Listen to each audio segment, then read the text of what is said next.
नमस्कार दोस्तों, बिंदास बातें में एक बार आप सबका फिर से स्वागत है। एक और शुक्रवार, एक और किस्सा, एक और बात। आज का डिस्कशन या आज की चर्चा, अगेन कुछ होता है हफ्ते में तभी कोई कहानी बनती है, कोई बात निकलती है। तो इस बार तो सबसे पहले तो किस्सा बताऊंगी क्या हुआ। अब टॉपिक कहें तो इस डिस्कशन का मैं बाद में सोचूंगी जी, क्या भी नहीं पता क्या नाम रखना है, बट हाँ चलिए आपको पहले किस्सा सुनाती हूँ। तो जैसा आप सबको पता है कि मैं एक बैंक में काम करती हूँ और उस काम में कई बार सेंसिटिव सिचुएशन वाले जो कस्टमर्स होते हैं या वनरेबल सर्कमस्टांसेस में जो कस्टमर्स होते हैं उनकी हम मदद करने की कोशिश करते हैं जैसे भी। तो 2 दिन पहले मेरे पास एक कंप्लेन आई जिसमें ऐसा लिखा था कि भाई जो कस्टमर है वो she is a victim of domestic violence और काफ़ी तकलीफ से गुजर रही है और बैंक से मदद चाहती है किसी प्रकार की। उसके 4-5 अकाउंट्स हमारे बैंक में थे। तो कोई नहीं, मैंने उसको फ़ोन किया भाई। तो पहले तो मुझे जब होता क्या है ना कि आप बच्चा आपका जो होता है घर में, उसकी जो उम्र होती है ना, अगर उस उम्र का कोई सामने या उससे छोटा दिखे ना तो आपको बहुत छोटा लगता है। तो ऐसा ही कुछ इसके साथ भी हुआ। अब अनन्या दो की पैदाइश है 2000 की और इस लड़की की पैदाइश थी 2001 की। तो जैसे ही मैंने देखा तो ये दिमाग में नहीं आता है कि वो भी 20 साल की है या अडल्ट है, ये नहीं आता दिमाग में 20-21 साल की है। लेकिन सबसे पहले ये लगता है कि हे भगवान, अनन्या से 1 साल छोटी है, उफ ये तो बहुत छोटी है। सबसे पहले तो आप पहले ही एक दिमाग में आ जाता है कि अरे यार बच्चे जैसी है, तो इसको तो मदद करनी है, ऊपर से डोमेस्टिक वायलेंस, माय गॉड। तो भाई फ़ोन किया, बात करी तो पता चला डोमेस्टिक वायलेंस तो था ही, कुछ 2 ही हफ्ते पहले अलग हुई थी और उसके पार्टनर ने उसके अकाउंट को एग्जॉस्ट कर दिया था क्योंकि जब तक वो साथ में थी तो सारे फाइनेंसेस वही कंट्रोल करता था। और उसके पास 3-4 और अकाउंट्स थे सेविंग्स वाले जो सारे ओवरड्रॉन थे। और 2 बच्चे हैं छोटे। अब तो मेरा दिमाग, और मैंने कहा हे भगवान किस दौर से गुजर रही, ज़्यादा पूछना उचित भी नहीं समझा। मैंने कहा देखो भाई, जो चीज़ जो आदमी ने अगर तुम्हारा पैसा लिया है तुम्हारे कार्ड से या तुम्हारे अकाउंट से खुद लिया है तो उसको तो हम फ्रॉड नहीं मानते हैं, क्योंकि कहीं किसी हद तक आपको उस चीज़ की जानकारी थी। तो जानकारी जब होती है तो that is not considered as fraud. अगर आपका कार्ड यूज़ किया है तो आपका पिन भी यूज़ किया होगा, यानी आपके पिन की नॉलेज उससे है, और जब नॉलेज है तो यानी आपकी कंसेंट है वहाँ। तो बैंक ऐसे देखती है, बैंक का नज़रिया ये है। तो जो पैसा उसने निकाला है, उसने निकाला या किसने निकाला हम तो ये प्रूव नहीं कर सकते। तो जिसने भी जो पैसा आप क्लेम कर रहे हो वो तो हम आपको नहीं दे सकते। लेकिन चूँकि मैं इतनी दुखी थी उसकी स्थिति को देख के, मुझे लगा मुझे उसे मदद ज़रूर करनी चाहिए। तो उसके कुछ 2-3 जो अकाउंट्स ओवरड्रॉन थे, मैंने कहा सुनो मैं एक काम करती हूँ, ये इतने सारे अकाउंट्स क्यों हैं तुम्हारे पास, एक से ही काम क्यों नहीं चलता? कहते नहीं चलता है, ये सब ओवरड्रॉन है, जब मेरे पास पैसा होगा या काम काज आएगा तब मैं धीरे धीरे इनको पे ऑफ कर दूंगी और फिर क्लोज कर दूंगी। मैंने कहा अच्छा, कहीं और थोड़ा बहुत पैसा आएगा, अभी तो मेरे पास खाने का भी पैसा नहीं है, मेरी तो हालत ऐसी है, अभी 2 ही हफ्ते हुए हैं मुझे मूव हुए और स्थिति कुछ अच्छी नहीं है। तो मुझे बड़ा बुरा लगा। मैंने कहा छोटी सी लड़की है यार, किस दौर से गुजर रही है। तो मैंने क्या किया, फटाफट उसको बोला कि देखो सुनो एक काम करते हैं, मैं तुम्हारे ये जो ओवरड्रॉन अकाउंट्स हैं ना उनको सबको फटाफट मैं पैसा भर देती हूँ उसमें अपनी तरफ से, बैंक की तरफ से, और तुम्हारे अकाउंट्स तुम फटाफट फ़ोन करके क्लोज़ करवा देना, तो वो आज ही के आज ख़त्म हो जाएंगे। और उसके अलावा मैं तुम्हें थोड़ा पैसा भी देती हूँ जो खाना पीना चले जब तक तुम्हारा सेंट्रल लिंक यानी गवर्नमेंट हेल्प चालू नहीं होती। लड़की बहुत खुश हो गई, बात ख़त्म हो गई, चली गई। उसके पास थोड़ा अकाउंट में पैसा था, करीब 200-300 था उसके अकाउंट में ऑलरेडी। उसके अलावा मैं थोड़ा देने वाली थी। शायद उसको ये 200-300 का इल्म नहीं था, यानी उसको आइडिया नहीं था कि उस अकाउंट में इतना पैसा पड़ा है। पर एनीवेज मैंने जैसा बोला था वैसे ही मैंने करने का स्टार्ट किया काम। अब मैंने यहाँ फ़ोन रखा और 2 मिनट बाद मैं गई, चलो कि भाई सारे अकाउंट्स जो ओवरड्रॉन हैं उनको मैं पे कर दूँ और फिर वेट करूँ, कस्टमर को लिखूँ कि भाई तुम क्लोज़ कर दो। उतनी देर में तो देखा कि जो उसका पैसा था एक अकाउंट में वो पैसा यूज़ हो चुका है और वो अकाउंट भी ओवरड्रॉ हो गया है। मैंने कहा ये क्या हुआ? तो जाके ट्रांजैक्शंस में देखा। अब देखा तो ये पता चला कि मैडम ने तो फटाफट उससे गैम्बलिंग कर डाली थी उस पैसे से, स्पोर्ट्स बेट और यहाँ वहाँ पैसा लगा के सब खत्म कर दिया था। अब मेरा झटका, मेरा दिमाग खटका। मैंने कहा हे भगवान, हे भगवान, हे भगवान, कहाँ मैं उस पर दया कर रही हूँ, कहाँ मैं सोच रही हूँ मैं उसकी मदद करूँ और कहाँ वो सारा पैसा गैम्बल किए जा रही है। तो पहला विचार यह है कि हे भगवान, उल्लू बना गई बैंक को।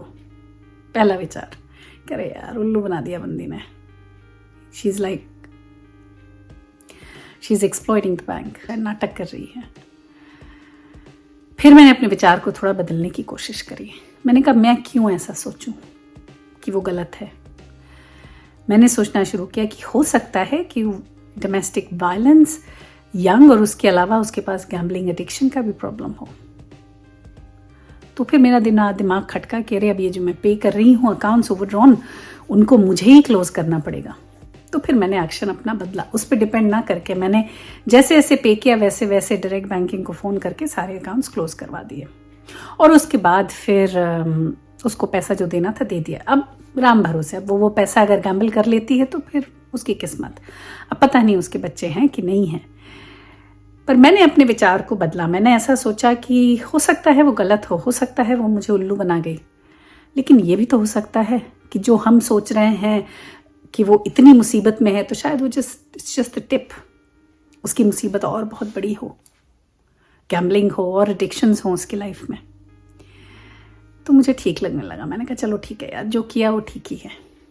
तो फिर विचार में आया कि कैसे ना एक चीज़ से कुछ सोचते हैं और जैसे ही कुछ दूसरी चीज़ होती है तो कुछ और दिमाग में आने लगता है। वही आदमी जो आपको अच्छा लगता है, उसकी एक छोटी सी हरकत से आप एकदम उससे नफरत भी करने लगते हो। कितना कंट्रास्ट है नहीं। तो फिर लगा कि ये बैलेंस क्यों नहीं है यार, किसी प्रकार का बैलेंस क्यों नहीं है जिंदगी में। फिर बैलेंस से तो फिर कहीं और ही चली गई बात। थोड़ा महानता की तरफ निकल गया। फिर मैंने सुनना शुरू किया एक अपने जो वन ऑफ माय फेवरेट्स गौर गोपाल दास, उनकी कुछ एक सेशन उनका सुन रही थी। तो उसमें उन्होंने बड़ी अच्छी एक बात कही जो मेरे दिमाग में घर कर गई। तो मैंने कहा चलिए आपसे शेयर करती हूँ। तो उन्होंने कहा ये जो हम ब्रीथ करते हैं, आम देखा जाए तो कोई नोटिस करता है क्या कि हम ब्रीथ कर रहे हैं? नहीं, कोई नहीं करता। सब नहीं कहते जैसे सांसों को की ज़रूरत है जैसे, है ना? तो सांसों की ज़रूरत है जैसे ज़िंदगी के लिए, यानी अननोइंगली भी हम सांस तो ले ही लेते हैं। अगर हमारी कोई नाक बंद कर ले तो हम मुंह से सांस लेने लगते हैं। लेकिन सांस लेना इज़ वेरी नॉर्मल और वेरी, उसके लिए हमें मेहनत नहीं करनी पड़ती। वो हम कंटिन्यूसली लेते रहते हैं और हम नोटिस भी नहीं करते कि हम सांस नहीं ले रहे हैं। और सांस में दो चीज़ें इन्वॉल्व हैं, एक है breathing in and breathing out. अभी ब्रीदिंग इन जो है, अगर हम सिर्फ ब्रीद इन ही करें, इन तो आप तकलीफ में आ जाओगे। वैसे ही अगर आप सिर्फ ब्रीद आउट करें तो भी तकलीफ में आ जाओगे। तो ब्रीद इन और ब्रीद आउट दोनों ज़रूरी है। तो इससे बैलेंस की बात आती है दिमाग में कि कितना ज़्यादा सटल वे में ज़िंदगी हमारी बैलेंस्ड है। एक से चलता नहीं, दूसरे की ज़रूरत है ही है। तो हम जब ये सोचते हैं ना कि अगर हम किसी से कुछ ले रहे हैं और लेते ही जाएंगे तो बैलेंस बिगड़ जाता है। तो लिया है तो फिर कहीं देना भी पड़ेगा। बहुत ही सिंपल सी बात है नहीं, कि जीवन ही ऐसा है। तो उसमें ये भी बात आती है कि कई बार क्या होता है ना कि आदमी सोचता है कि भाई चलो हम भला करते जाते हैं, सामने वाला क्या करता है उस पर हमारा क्या कंट्रोल है ना।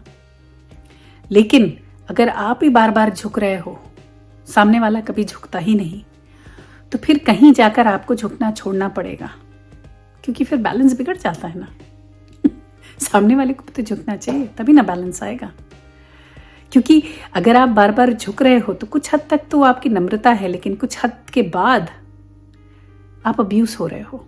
क्योंकि वही है ना, excess of everything is wrong, क्योंकि अति हो जाती है। तो ये जो अति शब्द है वो बैलेंस को बिगाड़ता है।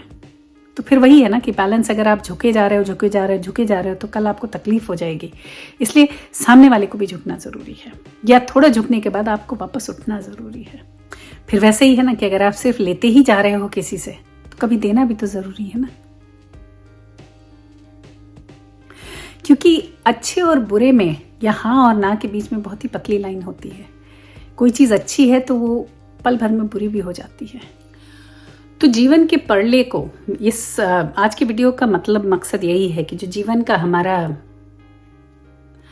क्या कहते हैं उसको, तराजू है, यस तराजू है, उसको बैलेंस रखें, किसी एक तरफ झुकाव ना होने दें। क्योंकि वही है कि झुकाव जिस तरफ ज़्यादा हो जाएगा तो वो अति की तरफ बढ़ जाता है। चलिए आज के लिए सिर्फ इतना ही। अगले हफ्ते फिर मिलेंगे किसी और बात, किसी और चर्चा के साथ। तब तक के लिए आप देखते रहिए बिंदास बातें। Bye bye, Siya.